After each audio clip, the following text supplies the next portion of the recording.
Vamos começar. Vamos voltar aqui ao Matisse. Não foi esta a imagem que vimos na última semana. Este é o ateliê vermelho do Matisse, é um bocadinho posterior ao outro, mas é um bom exemplo daquilo que falámos, desta desmaterialização, desta abstração a que o Matisse chega e que o Picasso também. E essa redução das pinturas aos seus constituintes mais básicos, ou seja, nós temos aqui linhas, cores, formas que ainda nos remetem para coisas da vida real, não é? Temos aqui quadros que são identificáveis. Isto é mesmo o ateliê do Matisse, portanto, este quadro existe, são quadros que existem na obra do Matisse, estas esculturas existem, mas depois não sabemos bem onde é que começam a mesa, qual é a relação espacial que todas estas coisas têm. Está toda esta alteração que acompanhámos na semana passada, que aqui se torna ainda mais evidente. E neste quadro do Picasso de 1910, isso ainda é mais radical. É um dos quadros onde o Picasso levou mais longe a abstração. E chama-se Guitarrista, e neste já praticamente não conseguimos identificar aqui nenhum elemento que nos diga, tirando aqui eventualmente o braço de uma guitarra, com aquelas coisas metálicas, não sei o quê. Tirando isso, pouco mais há que nos possa identificar o guitarrista e a guitarra. Portanto, esta redução, que aqui é super radical, não é? Temos aqui, no fundo, praticamente temos duas cores, temos o verde, que aparece aqui esporadicamente, e o ocre e o castanho, e depois linhas pretas e algum branco por aqui. As linhas são segmentos de reta, horizontais, verticais, oblíquos, e um ou outro segmento de circunferência que aparece aqui. Portanto, temos uma redução radical nos constituintes materiais da obra. Portanto, esta pintura, quando olhamos para lá, vemos exatamente do que é que ela é composta, o que é que lá está, mas temos uma dificuldade de entender o que é que ela relata, o que é que ela descreve. Estamos aqui nesta situação ambígua entre uma representação de uma realidade exterior conhecida, um guitarrista, uma pessoa a tocar guitarra, e a materialidade da própria tela coberta de tinta, onde vemos bem as pinceladas, todas elas individualizadas, as linhas inscritas pelo Picasso, e esta estrutura que compõe como se fosse quase uma espécie de uma arquitetura, como se fosse um andaime que sustenta esta composição. E isso acontece a mesma coisa também com o Braque, na mesma altura. O Braque é um bocadinho menos radical. Este é um quadro do Braque chamado O Português, que aqui também temos mais uma vez um tocador de instrumento, um tangedor de uma guitarra ou de uma viola ou de qualquer outra coisa. E para além destes elementos que vimos no quadro do Picasso anterior, temos uma coisa que é muito interessante, que é que o Braque começa a introduzir letras na tela. Portanto, temos aqui BAL, temos aqui outras letras que são aplicadas com stencils, daqueles stencils que se usa para os caixotes e para identificar esse tipo de mercadorias. Portanto, é muito um tipo de letra que pressupõe uma superfície plana sobre a qual a letra é aplicada. Portanto, é muito um tipo de letra que é aplicada sobre qualquer coisa. Portanto, ajuda a afirmar a bidimensionalidade desta obra. Portanto, no fundo, nós temos, nestas pinturas que temos estado a ver, temos uma redução dos meios constituintes e temos a noção, e o Picasso depois vai dizer isso diretamente, a noção de que eles percebem que o que estão a colocar em cima da tela são sinais. São linhas que formam qualquer coisa. Portanto, há aqui uma componente linguística que se começa a afirmar nestas pinturas do início da década de 10, que é muito clara. O Picasso fala muitas vezes em sinais. Diz, eu quando quero pintar um nariz, eu pinto uma coisa que sei que as pessoas identificam com o nariz. Não tenho que estar lá a copiar o nariz tal e qual eu estou a ver. É preciso que as pessoas olhem para lá e identifiquem aquele sinal com um nariz. Portanto, essa ideia de que as coisas têm esta componente linguística é muito forte neste período. E, ao mesmo tempo, esta noção de que o que falámos na semana passada, de que o Picasso, e sobretudo o Picasso e o Braque também, se estavam a aproximar perigosamente da abstração. E eles nenhum deles quer dar esse passo para a abstração. O Picasso e o Braque nunca vão ser pintores abstratos, nem o Matisse também, mas sobretudo o Picasso e o Braque não vão fazer isso. E, portanto, quando o Picasso chega a um quadro como este, começa claramente a sentir-se posto num beco sem saída. Isto é difícil voltar a conectar com a realidade. Como é que eu, como pintor, um pintor telúrico como Picasso, que está sempre preso à realidade, à matéria, como é que ele entende esta relação com a realidade? Como é que é possível refazer essa relação? E uma das maneiras como eles vão fazer isso é a colagem. É o Braque pegar em papéis, foi o primeiro a fazer esta experiência. Foi antes do Picasso. Ele pega nisto, em bocados de papel de parede, que já têm um desenho, que já têm impresso uma imagem de madeira, uma imagem de grão de madeira, e ele pega nesses bocados de papel de parede e cola na superfície do desenho. Portanto, temos aqui, outra vez, aquela estrutura muito simplificada de sinais, linhas curvas, linhas retas, a palavra bar, portanto, mais uma vez, um aspecto linguístico introduzido na própria composição, e depois 2 ou 3 coisas que ainda nos remetem para uma representação de um violino, não é? Temos aqui as 2 orifícios do violino, as cordas, e depois, em vez de estar a representar o material de que é feito o violino, que é a madeira, ele pega numa coisa produzida industrialmente, uma impressão feita mecanicamente do grão da madeira e cola bocados na superfície do papel. Portanto, há aqui o princípio de uma conjugação de materiais com origens muito diversas. Não é? Aqui temos um bocado de papel de jornal, um bocado novamente do papel a imitar parede, a imitar madeira. Temos aqui um outro bocado de jornal, um outro tipo de papel de parede ali, um papel preto, recortado. Portanto, o que nós temos aqui é, ele pega em coisas diferentes, pega em coisas com origens diferentes, que têm uma história e que têm uma funcionalidade diferente. O jornal tem uma função específica, não é feito para ser parte de uma obra de arte, é feito para divulgar as notícias, para transmitir, para comunicar, etc. E ele pega nessas várias coisas e junta-as. Aqui é uma colagem já do Picasso, as 2 anteriores eram do Braque, mas o Picasso está completamente na mesma onda. Aliás, há correspondência entre eles, quando eles vão para férias. O Picasso escreve ao Braque a dizer: tenho feito muitas experiências de tuas ideias sobre os papéis e as colas. E, portanto, eles estão os dois sempre constantemente, este período do Braque e do Picasso, entre 1908, 1909 e o princípio da Primeira Guerra Mundial, 1914, eles estão constantemente, têm o ateliê ao lado um do outro e estão constantemente a olhar para o que um e o outro está a fazer. O Braque, depois mais tarde, vai usar a imagem de 2 alpinistas presos por uma corda um ao outro, a trepar numa montanha e tal. Portanto, havia esse espírito de equipa que estavam a fazer os dois qualquer coisa em conjunto.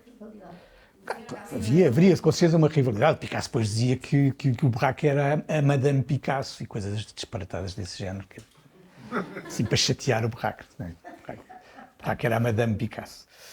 Mas pronto, o que interessa é agora esta coisa nova. Isto é uma coisa absolutamente inovadora na arte do século XX, que é esta ideia de construir uma narrativa, que é uma narrativa em aberto, uma narrativa que eu sei que ele pretende representar aqui uma guitarra, mas há toda uma série de elementos extra-guitarra, mas que têm que ver com o que ele estava a fazer antes, uma natureza morta de um café, onde está o jornal, onde está o cachimbo, onde está a guitarra, um copo de vinho, qualquer coisa. E o Picasso introduz aqui uma série de elementos que são elementos exteriores ao discurso artístico, mas que, mantendo a sua individualidade, não é? Nenhum deles deixa de ser o que é. Esta partitura de uma canção popular que estava que se cantava na época. Este jornal está perfeitamente identificado. Nós sabemos, diz aqui La bataille s'est engagée. Portanto, isto é um cabeçalho do início de uma batalha na Guerra da Crimeia que estava a ter lugar na altura. Portanto, o jornal ainda por cima introduz este lado do cotidiano, do que está a acontecer agora, não é? Portanto, traz o presente para esta construção. E, portanto, há toda esta combinação de elementos, um dos quais é um desenho cubista, mas é apenas um dos elementos, juntamente com o papel de parede a imitar madeira, que desenha a guitarra, a partitura, o jornal, o próprio papel de parede que serve de fundo à composição. Tudo isto são uma série de coisas que vêm dos seus meios diferentes e têm a sua funcionalidade social diferente e que são cooptados, há uma espécie de um aproveitamento que eles fazem para juntar todas estas coisas e construir com elas uma narrativa. Portanto, há quase uma espécie de linguagem que é feita com elementos autónomos, como se fossem frases ou como se fossem palavras, que todos juntos criam um certo tipo de história. É muito comum associar esta ideia da colagem, este tipo de colagem que o Picasso faz aqui, a uma coisa que se usou muito no século XVIII e XIX, que são os enigmas rebus, que estes enigmas feitos com sinais, desenhos, letras, e que, conhecendo a lógica, se percebe o que é que está aqui representado. Isto é um célebre enigma que o Frederico o Grande mandou ao Voltaire, quando o Voltaire estava a passar uns dias em casa dele na Prússia, e isto, lendo em francês, é Demain, souper à sans souci. Portanto, amanhã almoço em Sans Souci, pergunta o Frederico ao Voltaire. Portanto, esta ideia de construir uma frase a partir de imagens, sinais, desenhos, letras, texto. Isto é uma coisa que chama-se rebus, porque vem de uma expressão latina chamada non verbis sed rebus, quer dizer, não usar palavras, mas usar coisas para falar, para construir um discurso. Obviamente que este tipo de coisas, isto é um outro exemplo, este é em inglês, P mais lease, que é como é que se chama lease? É uma hipoteca, não é? Hipoteca mais D, portanto, pleased to meet you, pleased to meet you.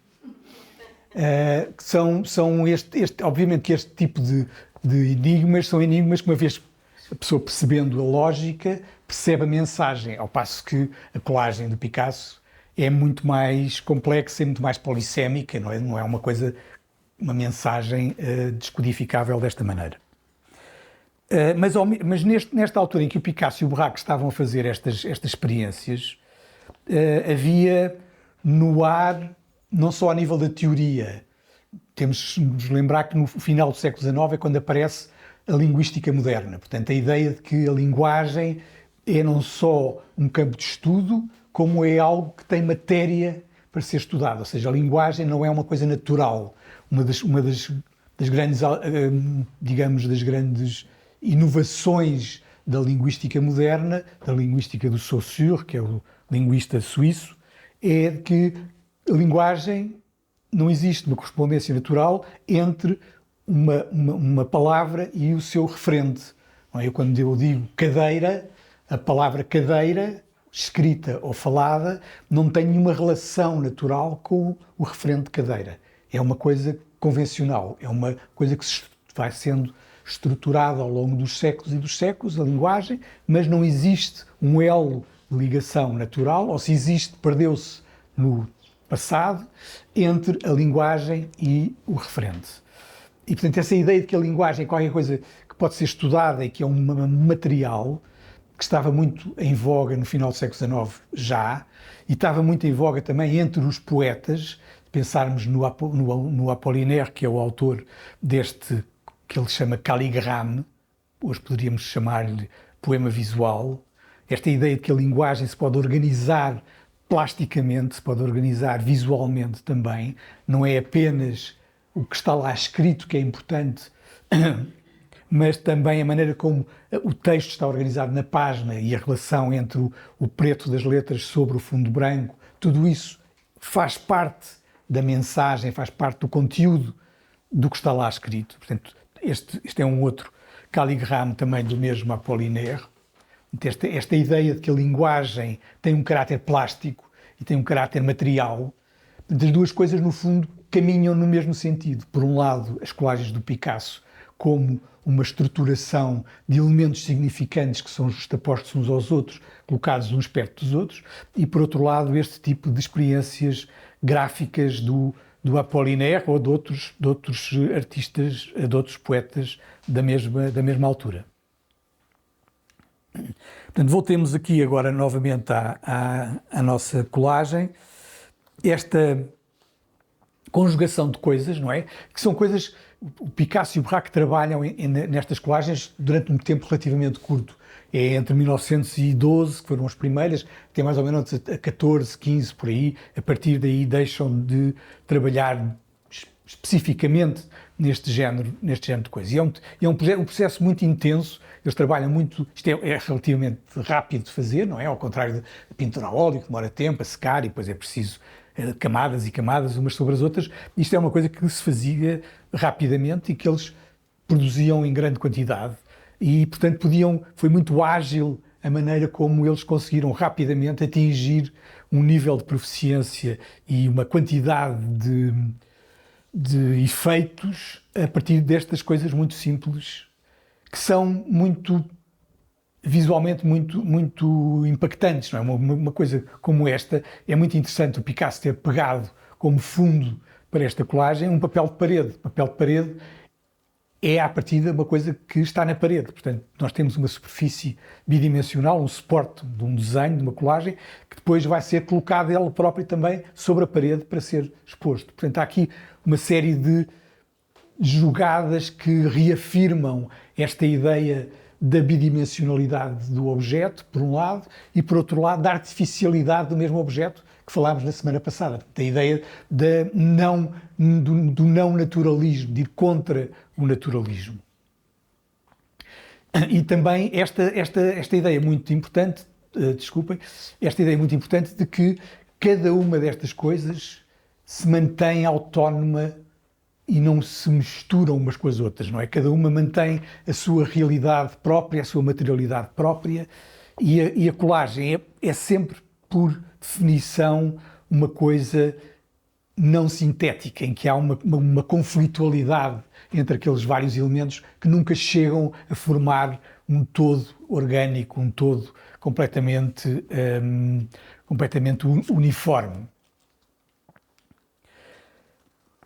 Este é um quadro de 1912, portanto, feito mais ou menos na mesma altura em que o Picasso estava a trabalhar naquelas colagens, em que ele utiliza, para cobrir uma parte da tela, utiliza este linóleo que tem um desenho impresso mecanicamente também, que reproduz a palhinha da cadeira. Isto chama-se Natureza Morta com a cadeira de palhinha e, portanto, é um exemplo interessante desta bipartição entre, por um lado, temos esta zona toda ela feita usando algo que já existe, não é? Temos aqui um bocadinho na coisa do objeto Rouvet, ele encontra aquela coisa no mercado, à venda, numa drogaria ou num sítio qualquer, um bocado de linóleo que tem mecanicamente impresso esta imagem e, portanto, ele, em vez de ir reproduzir ou pintar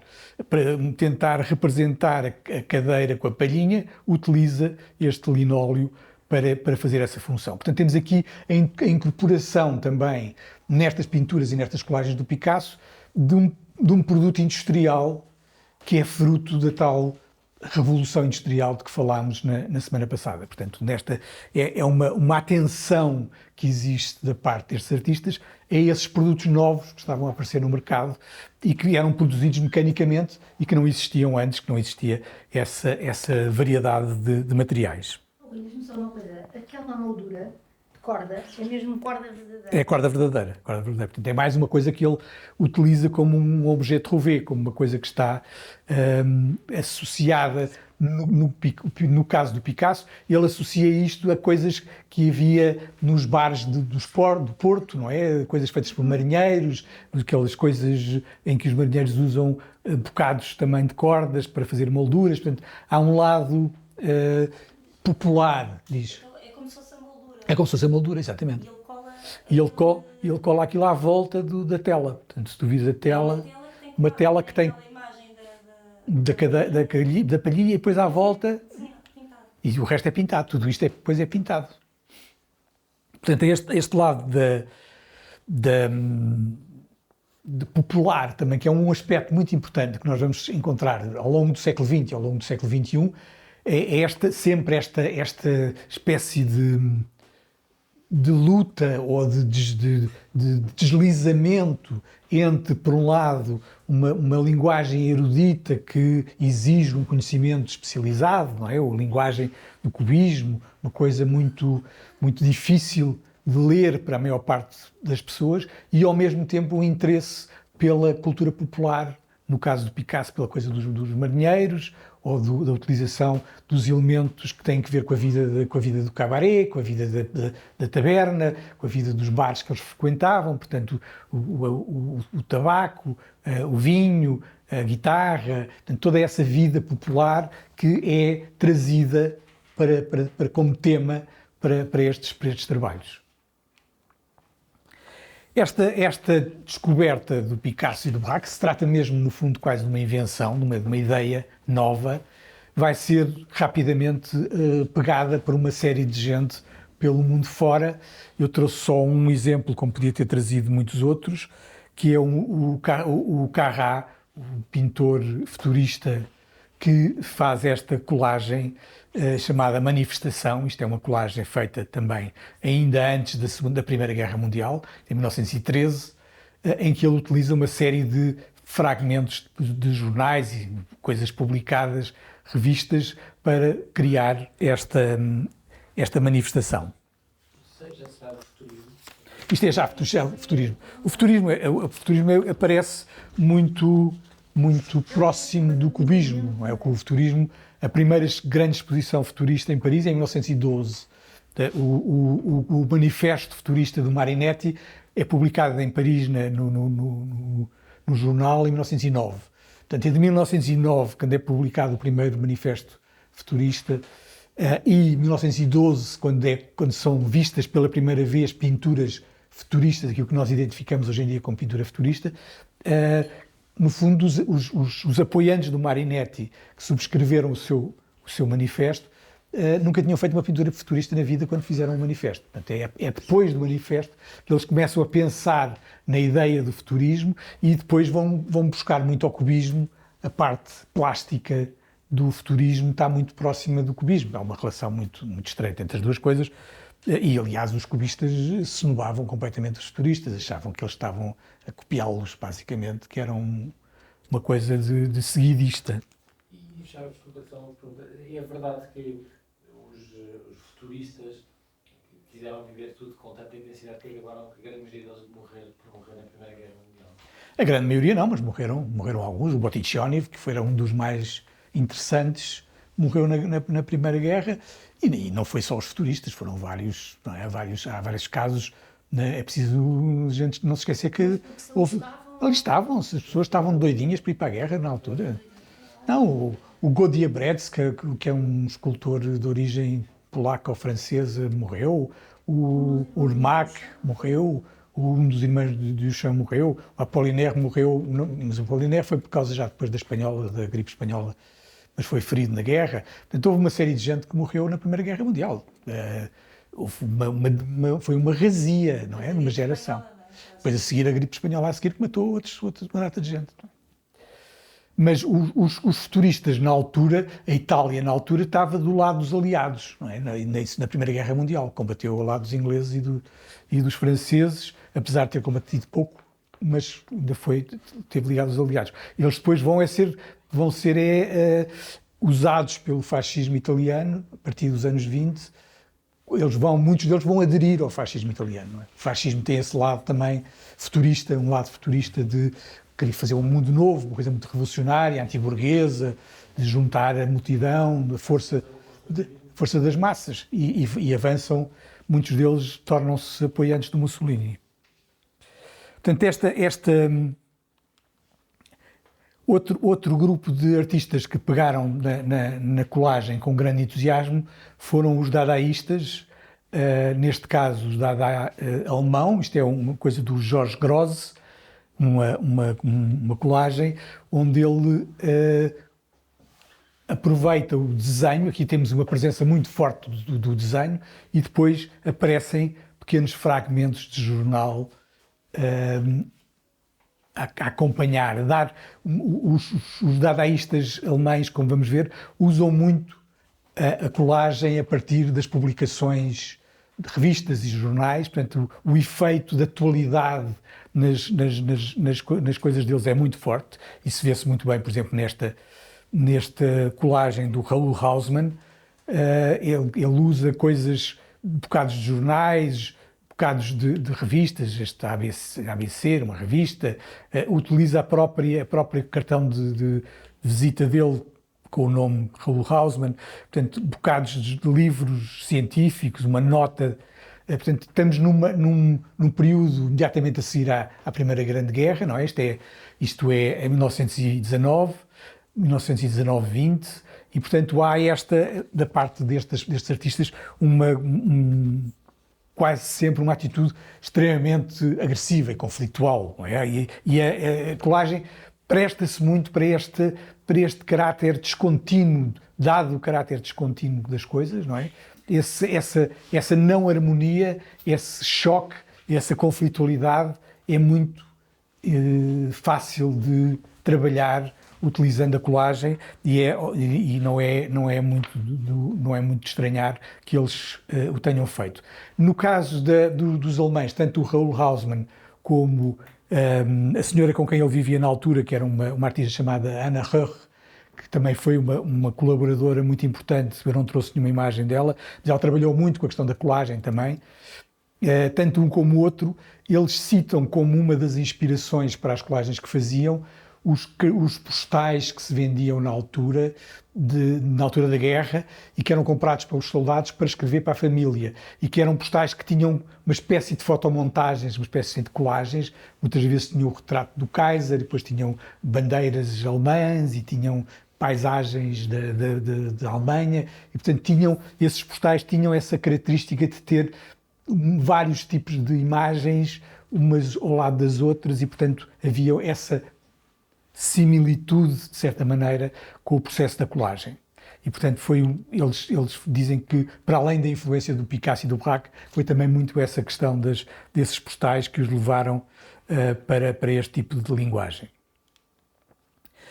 Uma outra coisa que também tem muito que ver com a colagem é a questão da montagem cinematográfica. Isto é o Eisenstein, aqui a montar um filme. O Eisenstein, é verdade, quem diria, não é tão bem parecido que ele está aqui. Mas temos aqui o Eisenstein. O Eisenstein foi um dos grandes teóricos da montagem, não é? Escreveu vários textos sobre a montagem cinematográfica, e a ideia da montagem, da decoupage no cinema, isto foi... A ideia da decoupage no cinema tem muito que ver com a montagem, não é? Portanto, essa ideia, só que no cinema é uma questão... É uma questão que se passa ao longo do tempo, é uma questão diacrónica, não é? Quando estamos a ver um filme e passamos de um plano em que está a ser filmada uma sala, depois há um corte e passamos para um plano onde está a ser filmada uma jaula com macacos. Portanto, esse salto, esse choque entre essas duas imagens é no tempo que se dá, não é? Enquanto na colagem é sincrónico, é ao mesmo tempo, no mesmo plano, na mesma superfície, nós temos várias imagens que chocam umas com as outras, que criam, de alguma maneira, um discurso que nós interpretamos à nossa maneira. Somos livres de interpretar, de delinear numa coisa destas, nós somos livres de prestar atenção a um objeto, depois passar para outro. O nosso olhar pode circular livremente e pelo tempo que quiser na superfície de uma colagem destas, o mesmo não acontecendo no cinema, onde, como arte diacrónica que é, nós para vermos o filme todo temos que estar aquela hora e meia ou 2 horas, ou o tempo que for, a duração do filme, a olhar para o ecrã. Mas essa ideia no fundo é muito a colagem é um bocadinho uma precursora também da questão da decoupage, não é? A questão da decoupage só vai começar a aparecer em força no cinema já na década de 20, portanto já na década seguinte. E é muito uma questão similar, a ideia de que as coisas são conflituais, que há quebras, que não há uma continuidade, aquilo que nós tínhamos também já falado na semana passada, de que não há uma espécie de homogeneidade no discurso, uma espécie de transparência no discurso em que tudo está ligado, tudo está uniforme. Há, pelo contrário, quebras, rupturas, choques que vão dar também como efeito, ou na mesma lógica, vão dar à decoupage. Que só esta imagem, para compararmos, por um lado, o Picasso de um lado, e esta é uma colagem da tal Anna Höch. Anna Höch, está ali o HH, que a final tinha, chama-se Beautiful Girl, a colagem dela, e a Anna Höch trabalhou muito sobre a questão da imagem da mulher do pós-guerra. Portanto, a seguir à guerra, as mulheres tinham estado a ocupar os lugares dos homens na economia, não é? Os homens estavam todos no campo de batalha, portanto, as mulheres estavam a trabalhar nas fábricas, estavam a trabalhar na economia, estavam a ganhar salário pela primeira vez, tinham um estatuto diferente, apareceu aquele look das mulheres independentes, cabelo curto, a fumar, não sei o quê, toda uma série de alterações no papel da mulher, no papel social da mulher, que depois, a seguir à guerra, com o regresso dos homens outra vez à força de trabalho e à economia, isso vai sofrer um certo retrocesso. E a Anna Höch trabalha muito essa questão da imagem da mulher, da imagem prometida através dos meios de comunicação, das revistas, dos anúncios, dos produtos feitos de propósito para o mercado feminino, e ela trabalha muito nas colagens dela essas questões. Uma coisa, tu tens a chave lá de baixo. Tenho. Nada. Esta é uma outra colagem de um artista alemão também, ligado ao dadaísmo, mas não de Berlim, ao contrário dos outros que vimos antes. Este é um artista de Hannover, que é o Kurt Schwitters, e o Kurt Schwitters vai utilizar também com grande entusiasmo a colagem, mas com um caráter completamente diferente daquelas que vimos antes. O Kurt Schwitters integra muito mais a colagem na pintura, não é? Que vemos, as coisas dele são relativamente pequenas, normalmente. Esta colagem não terá mais que o tamanho de uma folha A4, por aí.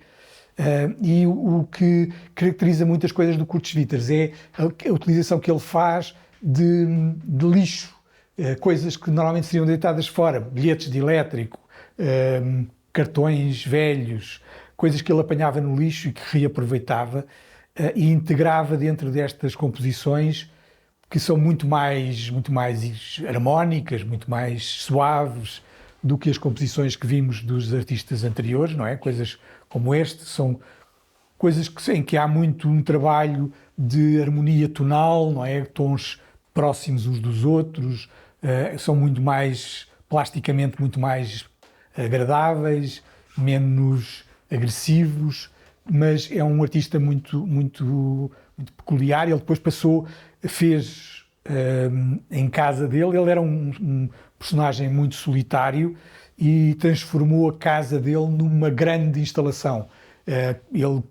Uma coisa que ele chamava o Merzbau, o espaço Merz, O Merdes era uma coisa que ele inventou como uma espécie de Dada dele, portanto, em vez de usar Dada, usava Merdes, e ele criou esse Merdesbau, que é assim, uma espécie de uma construção onde ele misturava elementos abstratos com recordações de família, espaços secretos, portanto, era assim uma coisa muito, muito peculiar e que depois ele teve que abandonar, ele teve que se exilar quando os nazis chegaram ao poder, ele saiu. Depois, mais tarde, esse Merzbau que ele tinha construído em Hannover foi bombardeado, desapareceu, e ele foi para a Noruega primeiro, Noruega, onde fez um segundo Merzbau, mais pequeno. Ele era alemão, de Hannover. Depois a Noruega foi invadida pelos alemães, ele foi para a Inglaterra, onde fez um terceiro Merzbau.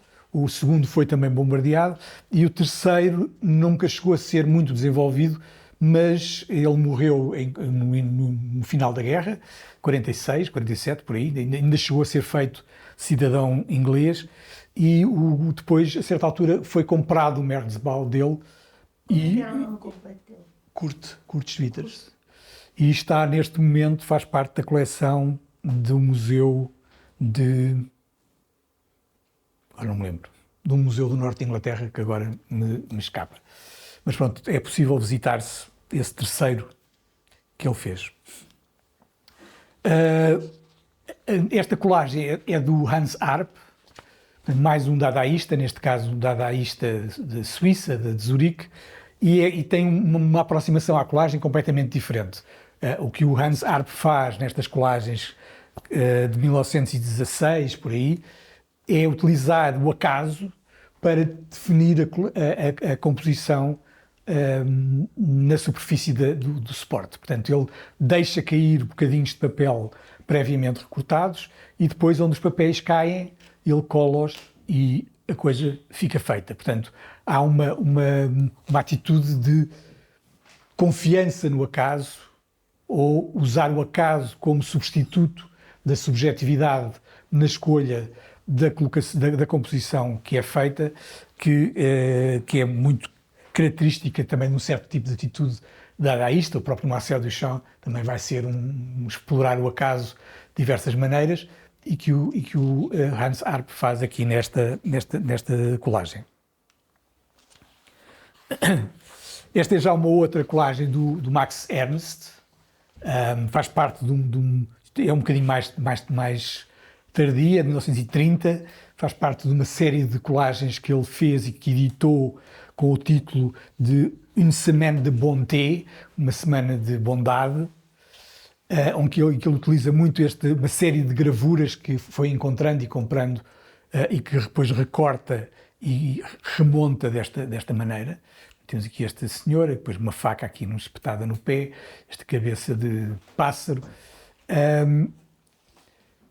É óbvio que a colagem ia ter que ser uma coisa que ia atrair os surrealistas. Não é? Os surrealistas iam com certeza interessar-se pela colagem, pensarmos que o surrealismo tinha como um dos seus lemas a definição de beldade, de beleza, que é o encontro frutivo, como é que é? Não é frutivo, o encontro fortuito de um guarda-chuva e de uma máquina de costura sobre uma mesa de anatomia. Portanto, isso era uma das definições de beleza que o Breton propunha para os surrealistas. Isto é uma coisa que ele tira do poeta simbolista do século XIX, Lautréamont. Lautréamont é que diz que a beleza é o encontro fortuito sobre uma mesa de anatomia de um guarda-chuva e de uma máquina de costura. Portanto, esta ideia que o Breton propõe nos seus textos teóricos, nos seus manifestos do surrealismo, do que o surrealismo tem que ver com estes choques, com estas coisas que fazem faísca, não é? Este encontro fortuito entre uma máquina de costura e um guarda-chuva, ao estarem fortuitamente no mesmo sítio, criam um efeito de choque que produz a beleza, que produz esse efeito de beleza convulsiva, não é? O Breton dizia que a beleza ou é convulsiva ou não é, portanto a beleza tem que ter esse lado convulsivo. Portanto, essa ideia de choque adapta-se muito bem à utilização da colagem, à utilização de coisas que vêm de sítios diferentes, como um guarda-chuva e uma máquina de costura, vêm de sítios diferentes e se encontram. Os surrealistas, o Breton falava muito na questão do acaso objetivo. Não é? O acaso já não é o acaso do arpe, que é o acaso para criar exatamente uma separação entre o autor e o resultado da obra, mas, pelo contrário, o que ele chamava o acaso objetivo era o acaso que é aparente acaso, porque as coisas vêm ter connosco, porque há uma relação qualquer pulsional, nós encontramos as pessoas certas, encontramos os objetos certos, esses encontros são aparentemente ocasionais. Tem uma outra colagem do Max Ernst também, chamada O Chapéu Faz o Homem, e que ele pega em vários catálogos de chapéus para fazer esta colagem. Parece uma outra, não é? Pois, tem um bocadinho este lado, parece que as coisas estão em cima de um mostruário qualquer, não é? E a pintura da Quirico, que é um dos precursores do cubismo e um pintor que durante bastantes anos o Breton e os outros surrealistas consideravam uma espécie de farol inspirador para o cubismo. Isto são coisas feitas para o cubismo, desculpem, para o surrealismo. Isto é uma pintura de Quirico anterior à Grande Guerra, portanto isto é de 1913. O de Quirico só vai para Paris depois de conhecer o Breton depois da guerra, já nos anos 20, obviamente, portanto, toda esta pintura foi feita ainda na Itália, antes dele ter qualquer contacto com os surrealistas. Faz parte daquilo que normalmente se chama a pintura metafísica, mas todos os elementos, como se vê, são elementos discretos, ou seja, são elementos que podiam ser coisas recortadas e coladas umas sobre as outras. Todos eles têm uma autonomia enquanto objetos que podiam ser fruto de um efeito de colagem. Mas não são. Chama-se a melancolia da partida, e não é de 1914, desculpa, é de 1916. Portanto, é feito durante o período da guerra, mas, de qualquer maneira, é anterior à ida dele para Paris e à relação dele com os surrealistas. Esta ideia de juntar coisas díspares vai levar ao aparecimento, nos anos 20, daquilo que se passou a chamar o objeto surrealista. Este é um dos mais conhecidos, feito por uma senhora suíça chamada Meret Oppenheim, que fez esta forró de pele, um pires, uma chávena e uma colher. Portanto, é um objeto que fala por si, quer dizer, não é preciso explicar o que é perturbante ou o que é que pode ser perturbante um objeto destes. Quem teorizou esta ideia do objeto surrealista foi o Salvador Dalí. O Salvador Dalí é que escreveu um texto numa das publicações surrealistas, já não me lembro exatamente qual delas, foi já não sei qual é que foi, mas um texto em que se chama mesmo o objeto surrealista, em que ele fala desta ideia de que o objeto surrealista tem que ver com este choque de coisas que vêm de mundos diferentes e que provocam este efeito maravilhoso, e este é um dos primeiros que ele próprio Dalí faz. Existe um exemplar na coleção Berardo, está lá muitas vezes exposto, este telefone lagosta. Portanto, é muito esta noção que eles vão explorar imenso. Há imensos exemplos de vários artistas ligados ao movimento surrealista e não só, a fazer este tipo de demarches, não é? Pegarem coisas, juntá-las, coisas aparentemente que não têm nada a ver umas com as outras, e criar uma tensão qualquer por essa acumulação, fazendo aquilo que depois também hoje em dia se chama mais de assemblage. Não é? Normalmente usa-se mais colagem para a coisa bidimensional e assemblage para as coisas mais tridimensionais. Este é do Man Ray, este ferro de engomar com estes pregos todos colados aqui em baixo, chama-se oferta ou presente, chama-se cadeau, portanto é um presente para ele, para dar a alguém que queira destruir a roupa. E este é do Cornell, Joseph Cornell, um americano que viveu também uma vida muito de ermita e que ia colecionando coisas, fabricando estas caixas. As coisas dele normalmente estão sempre dentro de uma caixa, onde ele acumula uma série de objetos que têm a ver com um mundo fantástico de princesas, bailarinas, atrizes. Ele era muito vidrado nessa ideia do glamour e da beleza. Pedro, olha, tens ali um lugar ao lado do Chico. E, portanto, o Cornell, como americano que era, estava muito longe dos bretons e toda essa gente. Depois, quando eles foram para os Estados Unidos, como falámos na semana passada, quando houve essa imigração na altura da guerra, quando vários dos surrealistas foram para Nova Iorque e para os Estados Unidos, ele conhece uma série deles, começa a dar-se, nomeadamente com o Yves Tanguy, que o Yves Tanguy casa com uma pintora americana e fica a viver nos Estados Unidos mesmo depois do fim da guerra, e com o Marcel Duchamp também. Ele conhece o Marcel Duchamp e através do Marcel Duchamp ele vai conhecendo outras pessoas. O Marcel Duchamp serve um bocadinho como uma espécie de elo entre este personagem muito misantrópico que vivia sozinho com a mãe numa casa. Ele era funcionário dos Correios e vivia entre o trabalho e a casa e a mãe. O Cornell, Joseph Cornell.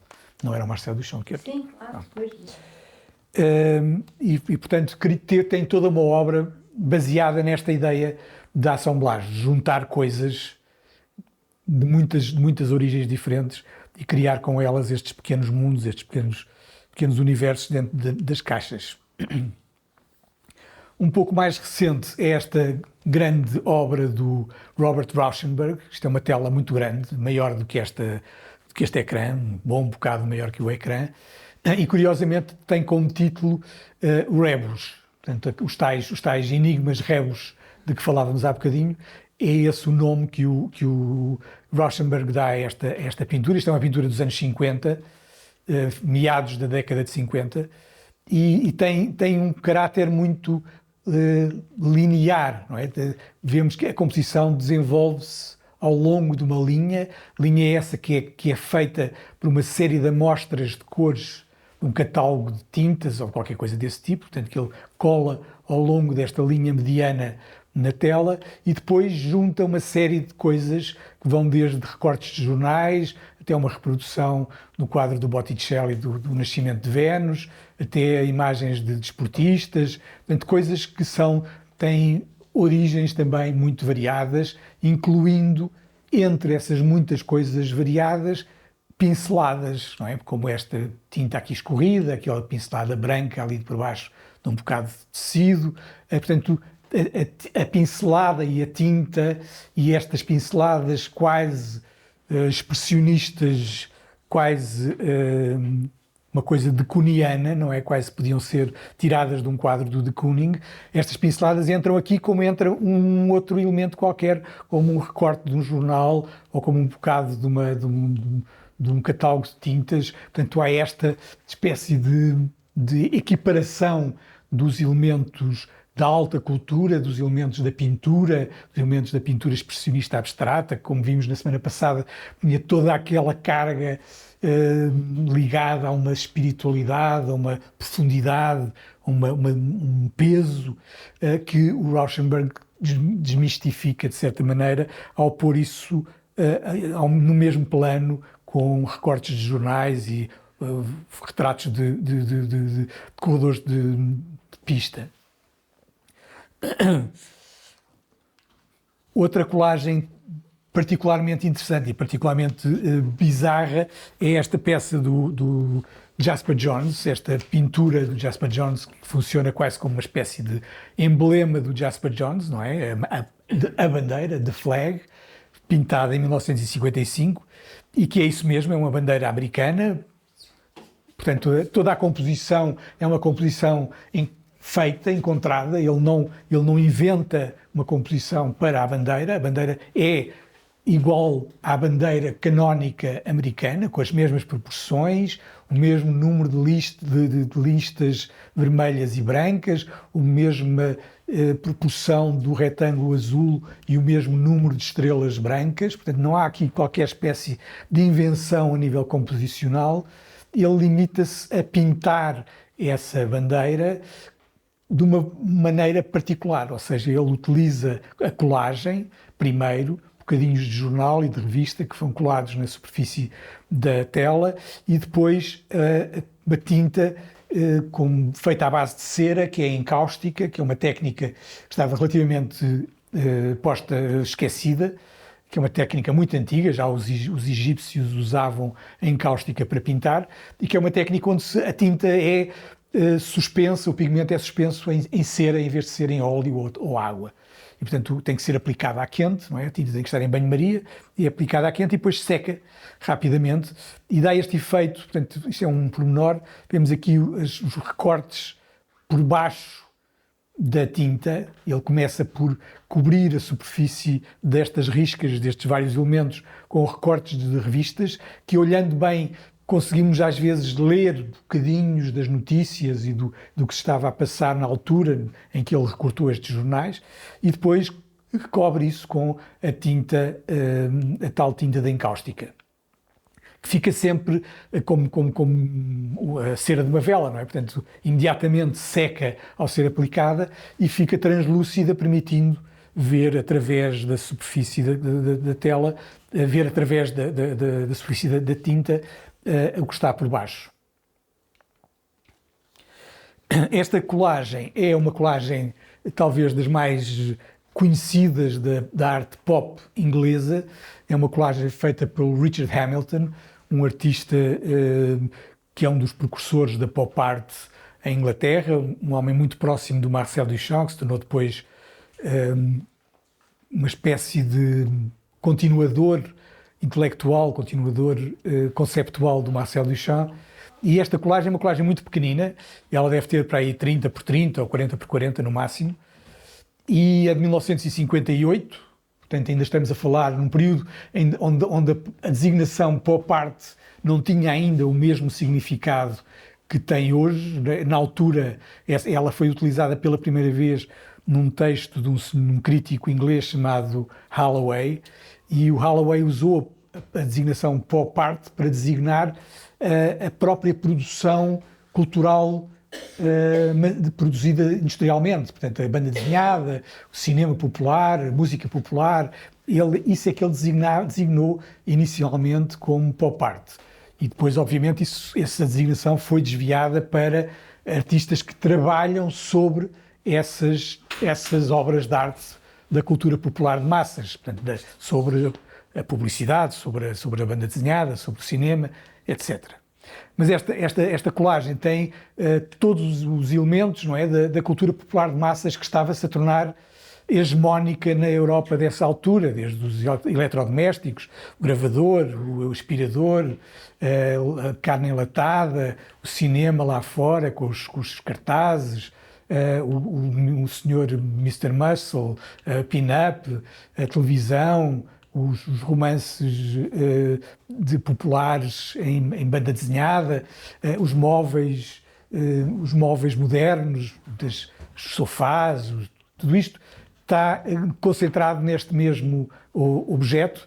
E depois temos aqui este outro elemento que é a lua a aparecer ali por cima, como, portanto, criando aqui uma espécie de pequeno cenário com aquela lua gigante por cima.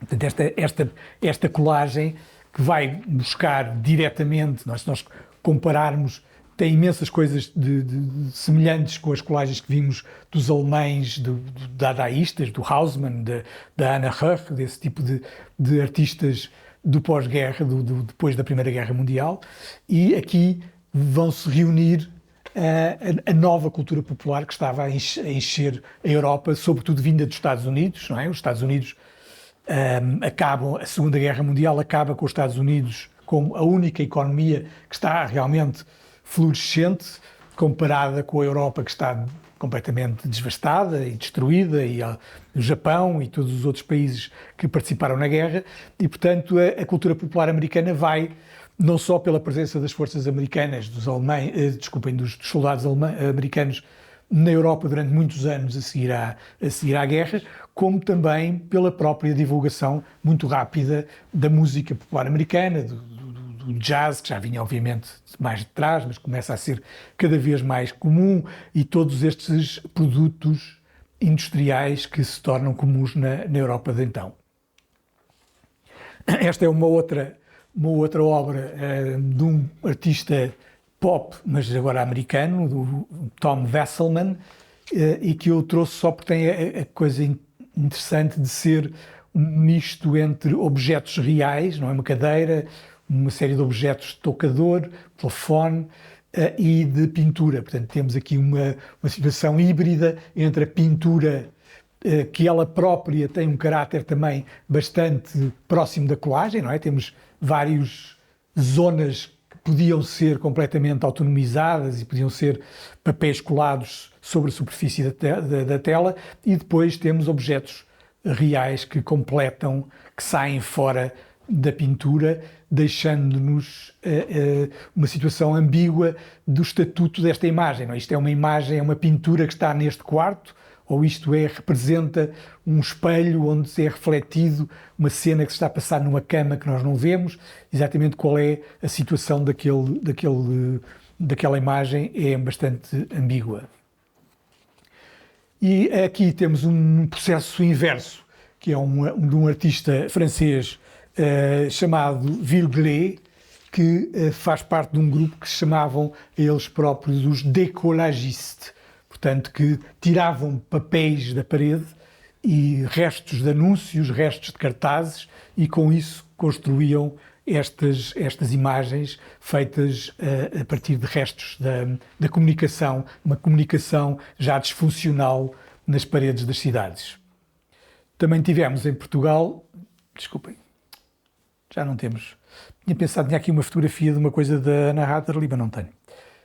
A Anna Hatherley também trabalhou um bocado nessa lógica, a seguir ao 25 de Abril, sobretudo com cartazes políticos e coisas ligadas à atividade política depois do 25 de Abril. Mas, portanto, voltamos aqui só rapidamente ao nosso Picasso, para vermos agora a questão da passagem que o Picasso vai fazer das duas dimensões para as três dimensões. Tanto o Picasso como o Braque fizeram algumas experiências de transformar estas colagens, uma vez que temos estes elementos discretos, autónomos, eles começaram a pensar como passar isto para o espaço, passar isto para as três dimensões. E o Picasso vai ser quem vai levar isso mais longe. O Braque faz algumas experiências, mas que não estão documentadas, sabe-se que ele fez, ele fala disso, mas não existem nem fotografias, nem existem qualquer registro disso. O Picasso, pelo contrário, sim, portanto, vai começar a transportar estas colagens para as três dimensões. Portanto, primeiro ainda presas à parede, ligadas a uma composição mais alargada, e depois tornando-as independentes, autonomizando-as e criando estas construções que ele começa por fazer em cartão, usando cartão, cola, fio para representar aqui as cordas da guitarra, e depois começa a utilizar materiais mais resistentes, como estas folhas metálicas. Portanto, aqui temos esta passagem, no fundo, de uma coisa que era bidimensional para as três dimensões. Temos aqui um espaço vazio, temos aqui a boca da guitarra, que em vez de ser apenas um buraco aberto na cabeça da guitarra, é um cilindro que representa esse acidente no volume da guitarra. Portanto, no fundo, temos aqui, pela primeira vez, uma construção em que ele representa uma forma tridimensional, mas faz essa representação não através da massa.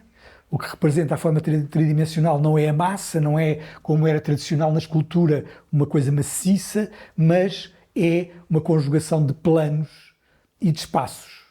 Portanto, transforma essa conjugação de planos e espaços na representação virtual do volume. Não é? Nós sentimos que há aqui um volume desta guitarra, apesar de não haver nenhuma representação massiva do corpo da guitarra. Portanto, o que até agora era comum na escultura, e isso é uma prática imemorial na escultura ocidental, havia dois processos principais de fazer objetos tridimensionais, que era a modelação, portanto, pegar num material plástico, no barro, na cera, qualquer coisa, e modelar qualquer coisa com esse material, ou então o processo subtrativo do talhe.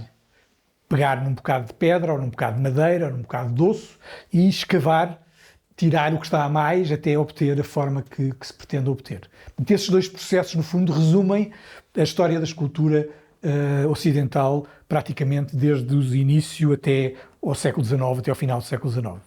E o que o Picasso faz aqui é fazer uma coisa, faz uma coisa nova, encontra uma maneira de representar a tridimensionalidade, de representar o volume, que não passa já pela questão da massa, que não passa já pela questão do maciço, do cheio, mas pelo vazio, pela utilização do vazio e pela compartimentação desse mesmo vazio, pelo facto de este espaço aqui estar contido entre planos, dá-lhe uma consistência diferente, primeiro a nível cromático, ou seja, a luz incide de uma maneira diferente aqui, portanto eu vejo esta zona na sombra, portanto fica com uma cor diferente, e por outro lado, o próprio espaço, o próprio vazio, ganha uma consistência, parece ter uma consistência diferente do que o vazio que existe à volta do objeto.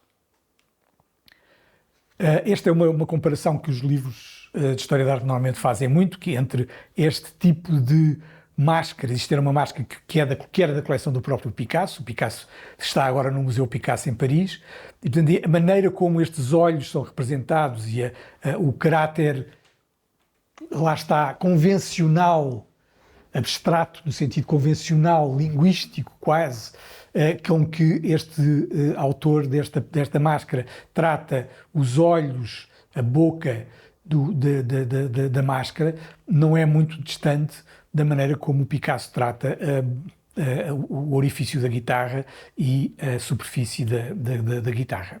Portanto, essa noção, mais uma vez, de antinaturalista, de ir procurar uma outra maneira de representar as coisas que já não tem que ver com a observação da natureza tal qual ela nos aparece à vista.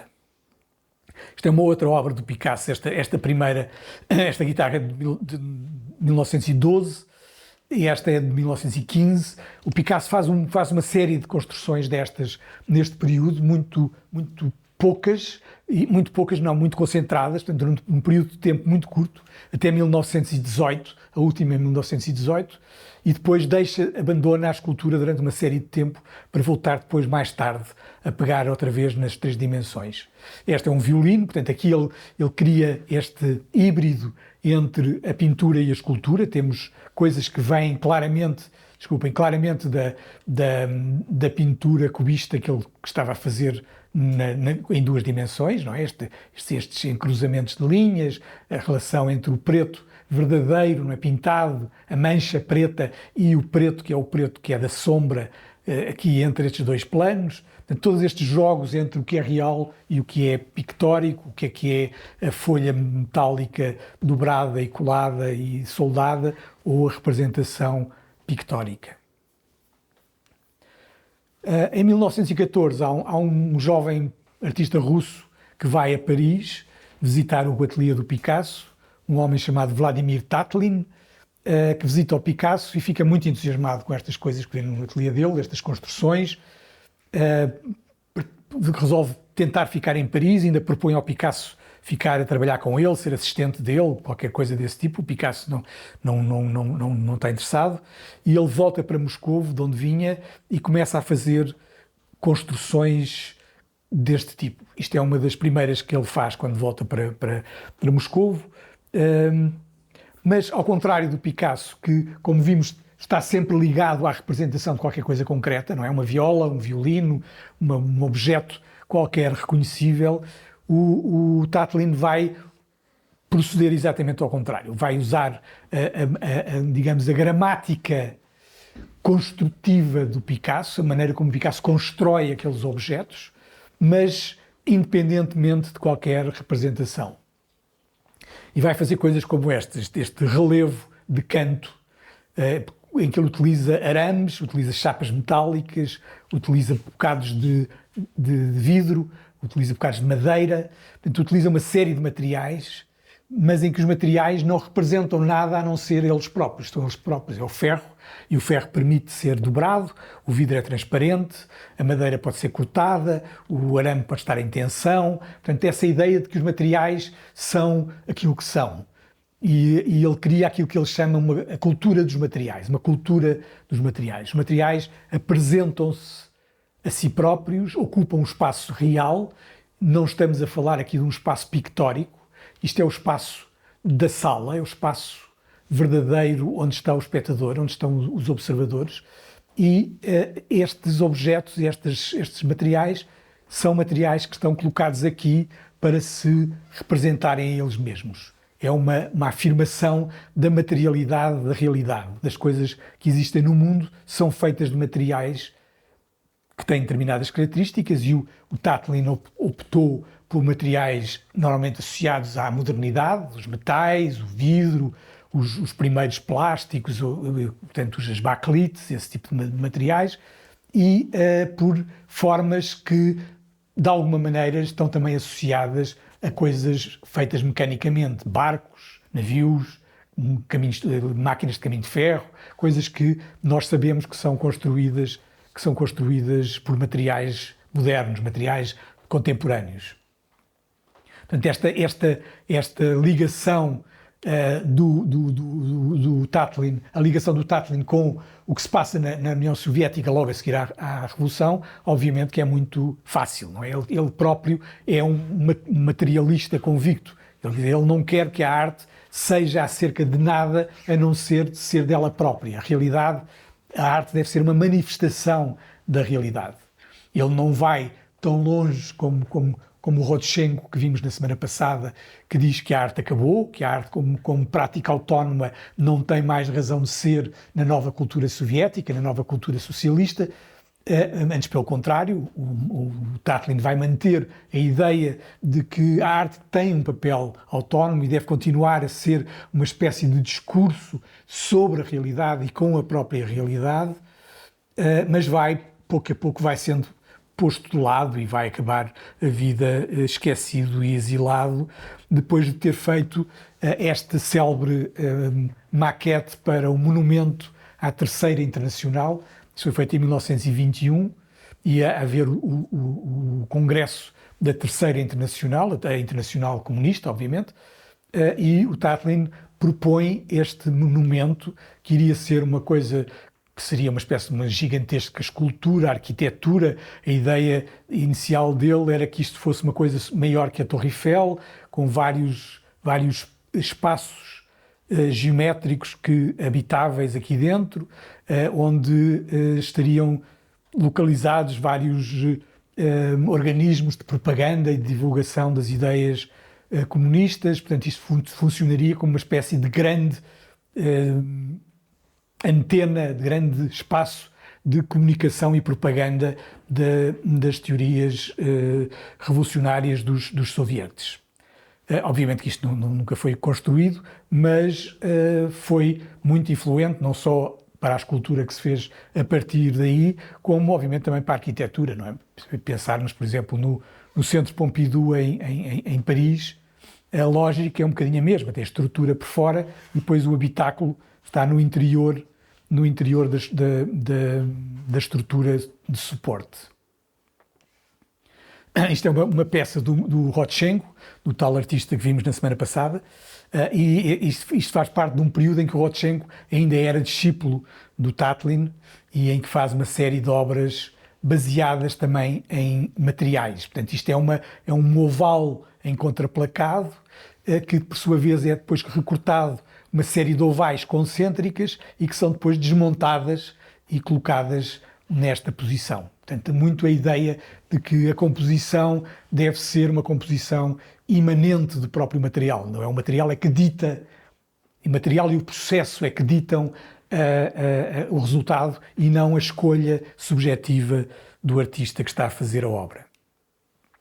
Isto é uma imagem de uma exposição organizada pelos discípulos do Tatlin, numa dos que depois vieram a chamar-se construtivistas, dos futuros do grupo construtivista. E esta é de um outro grupo construtivista rival.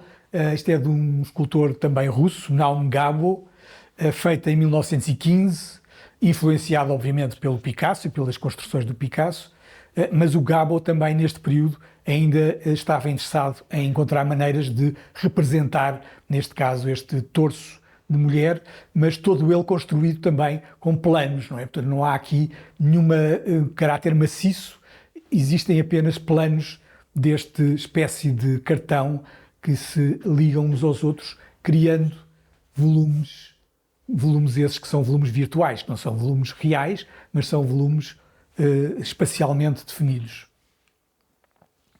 Em 1928, o Picasso é desafiado por uma série de colegas e amigos para fazer um monumento ao Apollinaire. O Apollinaire, como eu disse há bocadinho, tinha morrido em 1918, logo a seguir a ter voltado da frente de combate, por causa da gripe espanhola. Portanto, 10 anos depois da morte do Apollinaire, o Picasso, que era o grande amigo do Apollinaire, é-lhe proposto ele fazer um monumento para pôr na campa do Apollinaire. E o Picasso faz uma série de experiências com o Júlio González, que era um amigo dele do tempo ainda de Barcelona, quando eles estavam juntos em Barcelona, e que estava em Paris. O Júlio González trabalhava para ganhar a vida, era pintor, mas trabalhava como ferreiro a fazer ferros forjados e coisas decorativas para ganhar a vida, e o Picasso pediu-lhe ajuda para fazer uma escultura. Há um texto do Apollinaire, que é um texto daqueles textos que ele escrevia, vários que ele escreveu, onde os personagens são personagens identificados, mas com o nome alterado, e em que o personagem, que era supostamente o Picasso, diz que tinha como ambição fazer uma escultura com o ar. Portanto, fazer uma escultura com o ar, material sem o ar. E portanto, o Picasso pega nessa ideia do Apollinaire e tenta fazer uma escultura com o mínimo de material possível. Portanto, uma escultura praticamente só com linhas no espaço e praticamente feita de ar. E faz esta peça que ninguém aceita como monumento ao Apollinaire. Os outros colegas acham que isto não é monumento a coisa nenhuma, que é uma brincadeira de Picasso, uma coisa muito gira, mas que não monumentaliza nenhum Apollinaire, e portanto isto fica um bocado posto de lado. E o Picasso continua com o González a fazer uma série de esculturas. Esta é do González. O González começa também a trabalhar em escultura e muito na mesma lógica do Picasso, ou seja, trabalhar metal construído diretamente. O metal até então era usado como material final em fundição, não é? Coisas fundidas em bronze, fundidas em chumbo, fundidas noutros materiais, mas o ferro trabalhado assim, com este caráter à la prima, diretamente, ir para a forja ou ir para a oficina de soldador e trabalhar diretamente, construir diretamente uma peça escultórica, é uma coisa nova. Portanto, é o início, estas peças do Picasso e do González dos anos 20, final dos anos 20, início dos anos 30, são o início da tradição da escultura em ferro, que continua até aos nossos dias, não é? Dos Rui Chaves todos que por aí andam pelo mundo. Esta é uma outra escultura também do Júlio González, chama-se Maternidade. E do Júlio González passamos para o seu descendente mais direto, que é um escultor americano chamado David Smith, que é um escultor que viu as reproduções das esculturas do Júlio González em revistas que chegavam aos Estados Unidos, e que depois vem à Europa e conhece ao vivo as coisas do Júlio González, fica muito, muito impressionado nos anos 30 e volta para os Estados Unidos e começa praticamente a trabalhar em escultura exclusivamente em metal. e começa a trabalhar numa lógica de construção e numa lógica de colagem. Ele pega em materiais descartados, em sucata, compra lotes de sucata e começa a trabalhar a partir da sucata, a partir desses elementos, bocados de arados de agrícolas, bocados de um selim de uma máquina qualquer. Portanto, são tudo restos de coisas que ele, numa atitude de colagem, junta umas às outras, muitas vezes depois pintando a totalidade de uma única cor para unificar a forma global, mas é muito nessa lógica que o David Smith trabalha. Ele muda-se para o interior, para o norte do estado de Nova Iorque, compra uma propriedade onde se instala e cria aí uma espécie de um depósito de sucata que lhe vai servir para a vida. Portanto, até ele morre também relativamente novo, coitado,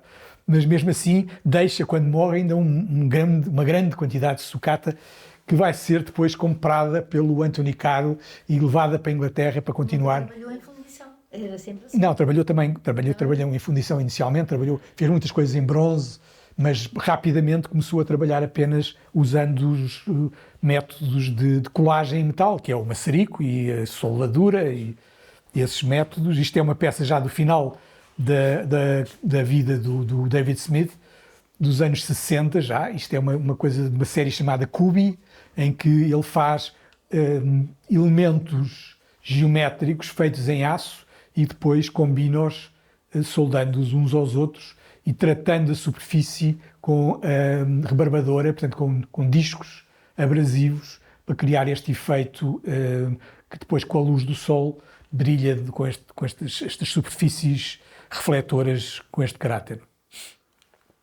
Isto é do Anthony Caro, portanto o Anthony Caro isto é uma espécie de genealogia de Picasso, Julio González, David Smith, Anthony Caro. O Anthony Caro vai aos Estados Unidos, conhece o David Smith e fica fascinado com este processo de trabalhar.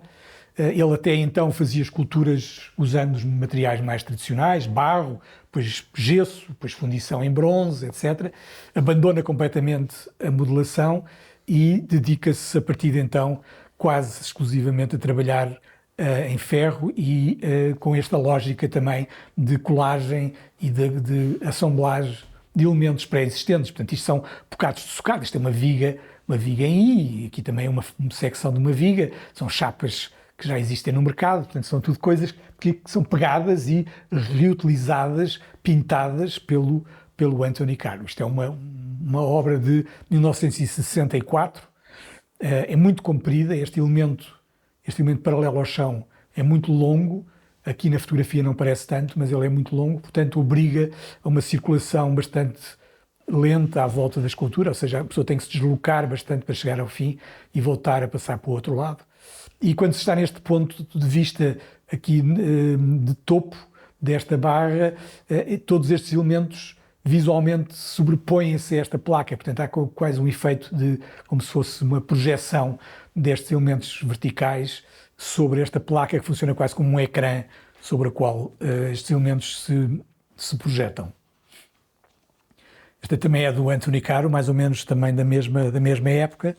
Ele usa muito a cor, portanto há uma certa tentativa de desmaterialização quase do ferro, não é? Que o ferro praticamente deixa de ser sentido como ferro. Estamos aqui no mundo oposto ao que o Tatlin fazia com as suas esculturas, que afirmavam os materiais com a verdade do material, com a autonomia e essência do próprio material.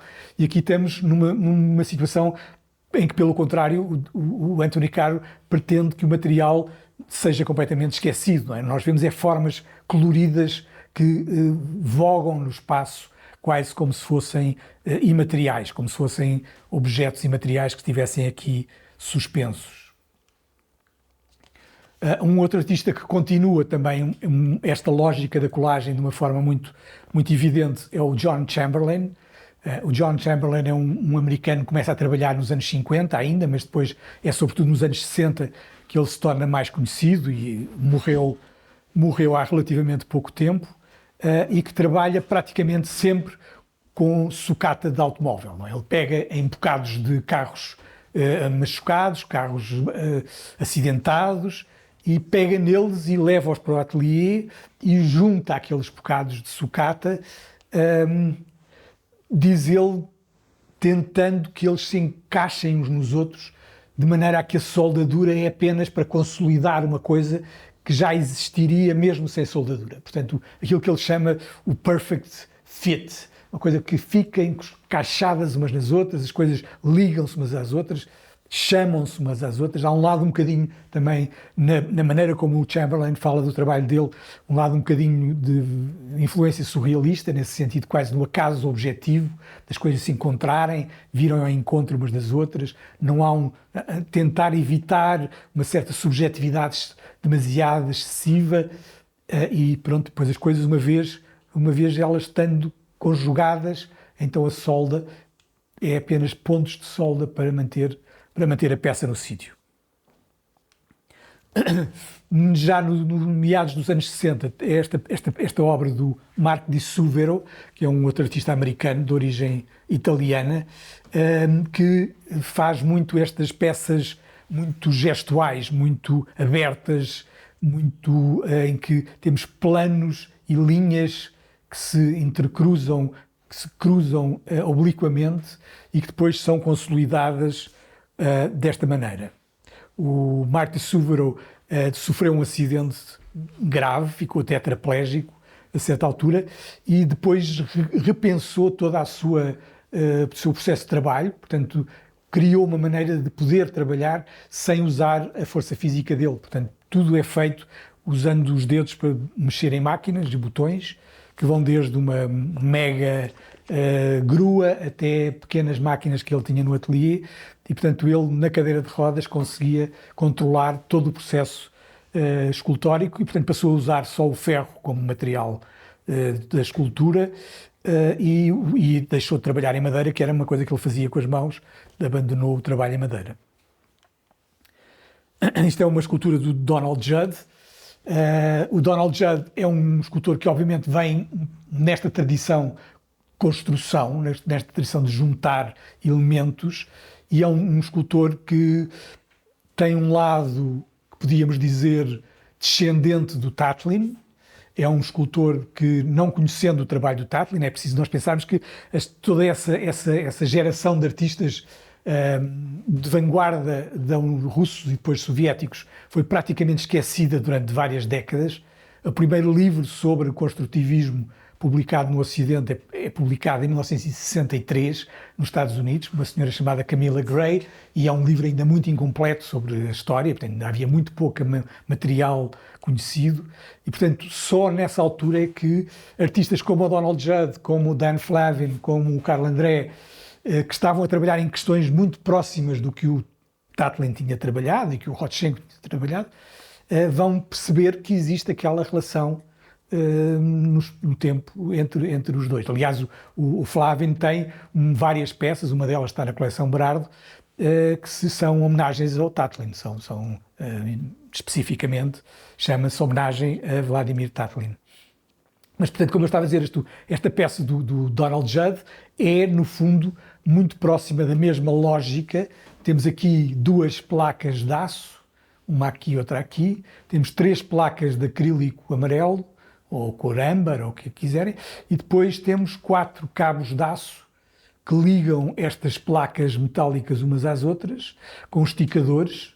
Portanto, é a tensão destes cabos de aço que permite que se mantenha o paralelepípedo nesta posição. Portanto, as placas de aço estão a ser comprimidas pelos cabos de aço contra a rigidez das placas de acrílico e temos, portanto, por um lado, a transparência do acrílico com esta tonalidade âmbar que nos permite ver o interior daquela forma, perceber a forma paralelepipédica, o volume que está, mais uma vez, contido por estes planos transparentes e depois a lógica das tensões entre as duas chapas metálicas criada pela tensão dos cabos. Portanto, tudo isto é, mais uma vez, é no período mais radical, digamos, do Donald Judd, na altura em que ele escreveu um texto muito importante chamado Objetos Específicos, onde ele dizia exatamente que os objetos deviam ter essa especificidade de serem apenas eles próprios, não serem representação de coisa nenhuma.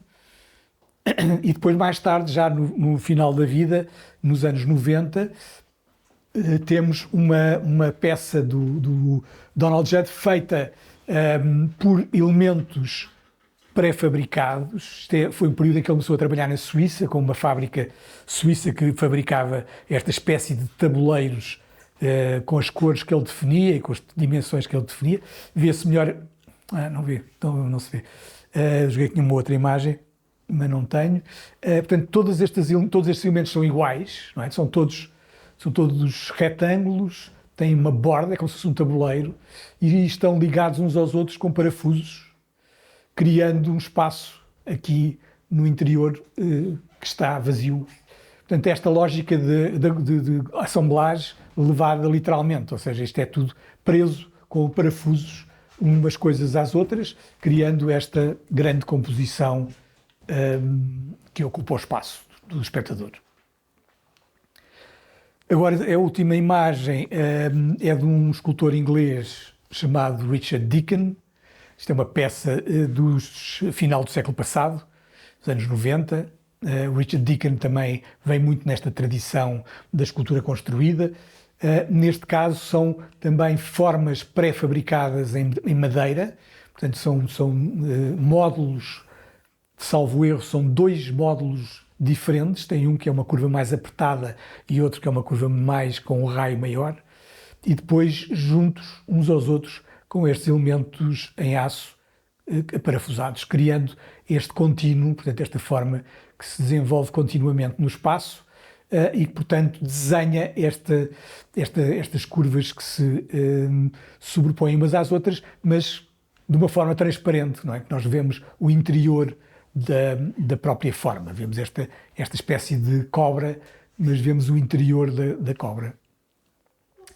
Portanto, a ideia hoje era um bocado isto, era focar a questão da construção e da colagem, nesse sentido de pegarem coisas que já existem e juntá-las num discurso que é um discurso quase linguístico.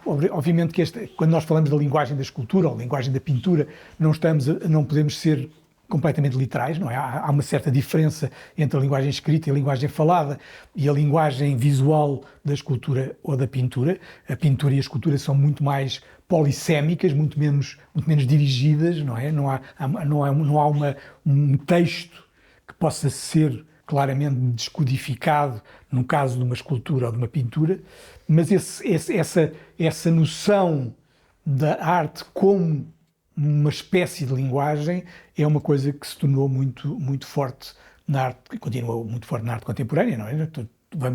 Para a semana vamos ver isso novamente, a própria utilização da linguagem escrita ou da linguagem falada em conjugação com a linguagem visual. Portanto, pronto, ficamos hoje assim, por aqui. Para a semana há mais. Obrigada.